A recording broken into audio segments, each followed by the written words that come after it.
Welcome to Christmas Eve. I hope your Christmas celebration is going really well this year. I hope you've been able to find some time to just have that calm kind of, contemplative, I guess is the word I'm looking for, interaction with God where we can just really genuinely spend some time listening to Him. And that's what we're going to try to do in His Word today. We're just going to keep going. We're going to press forward. We're going to be in Zechariah 6 and 7, Revelation chapter 15, Psalm 143, and Proverbs 30, verses 24 and 28, 24 through 28. So starting in Zechariah chapter 6, 4 chariots. I looked up again, and there were before me 4 chariots coming out of from between the 2 mountains of bronze. The first chariot had red horses, the second black, the third white, and the fourth dappled, all of them powerful. And I asked the angel who was speaking to me, "What are these, my Lord?" And the angel answered me, "These are the 4 spirits of heaven going out from standing in the presence of the Lord of the Lord of the whole world. The one with the black horses is going toward the north country. The one with the white horses toward the west. The one with the dappled toward the south." When the powerful horses went out, they were straining to go throughout the earth. And he said, "Go throughout the earth." So they went throughout the earth. Then he called to me, "Look, those going toward the north country have given my spirit rest in the land of the north."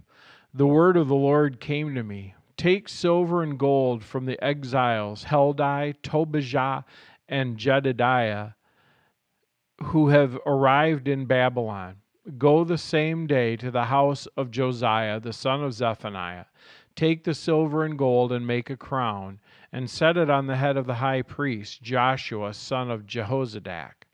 Tell him this is what the Lord Almighty says. Here is the man whose name is the branch, and he will branch out from his place and build the temple of the Lord. It is he who will build the temple of the Lord, and he will be clothed with majesty and sit and rule on his throne.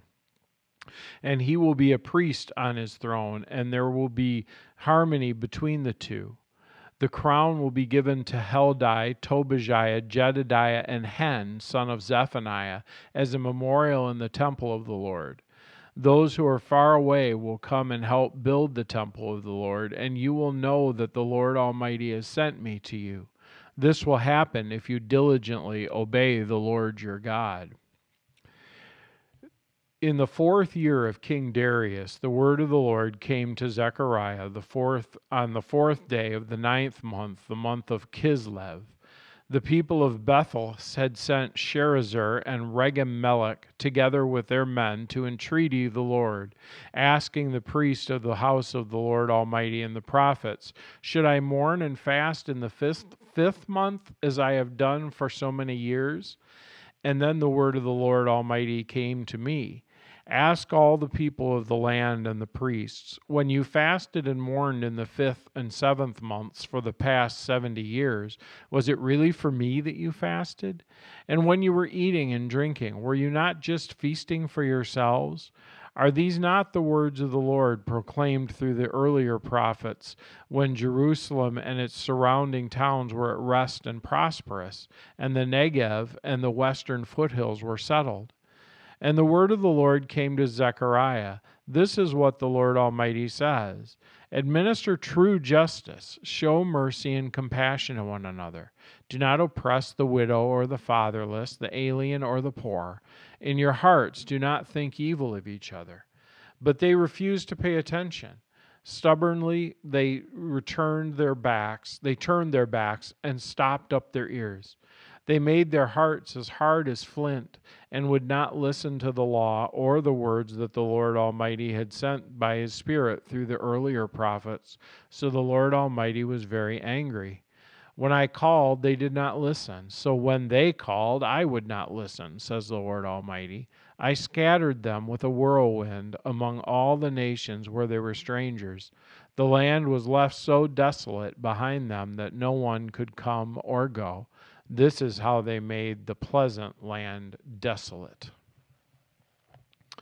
Then we go to Revelation chapter 15. 7 angels with 7 plagues. I saw in heaven another great and marvelous sign, 7 angels with the 7 last plagues, last because with them God's wrath is completed. And I saw what looked like a sea of glass mixed with fire, standing inside the sea, those who had been victorious over the beast and the image and his image, and over the number of his name. They held harps given them by God and sang the song of Moses, the servant of God, and the song of the Lamb. Great and marvelous are your deeds, Lord God Almighty. Just and true are your ways, King of the ages. Who will not fear you, O Lord, and bring glory to your name? For you alone are holy. All nations will come and worship before you, for your righteous acts have been revealed. After this I looked, and in heaven, the temple, that is, the tabernacle of the testimony, was opened.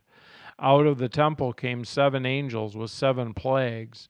They were dressed in clean, shining linen and wore gold sashes around their chests. Then one of the 4 living creatures gave to the 7 angels 7 golden bowls filled with the wrath of God, who lives forever and ever. And the temple was filled with smoke from the glory of God and from his power, and no one could enter the temple until the 7 plagues of the 7 angels were completed. Then we go to Psalm 143.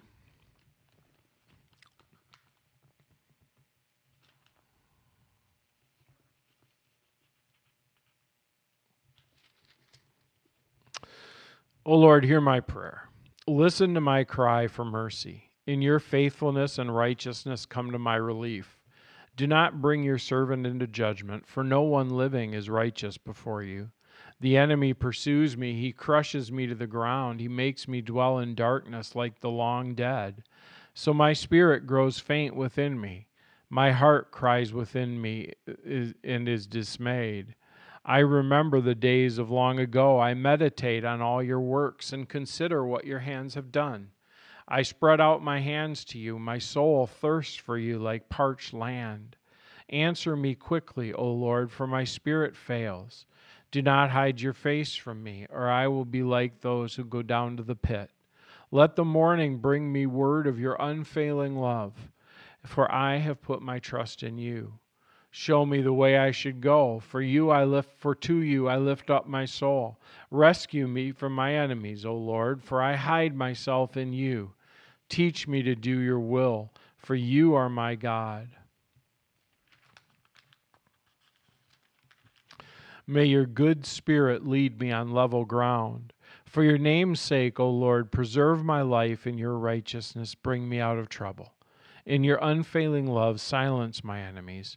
Destroy all my foes, for I am your servant. And then we go to Proverbs chapter 30, verses 24 through 28. 4 things on earth are small, yet they are extremely wise. Ants are creatures of little strength, yet they store up their food in the summer. Connies are creatures of little power, yet they make their home in the crags.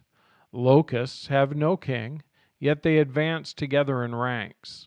A lizard can be caught in the hand, yet it is found in kings' palaces.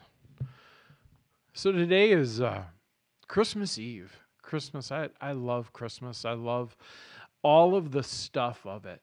I guess one of the things that I've really come to struggle with, though, the older I get, is that the stuff of it seems to take away from the reality of it for me.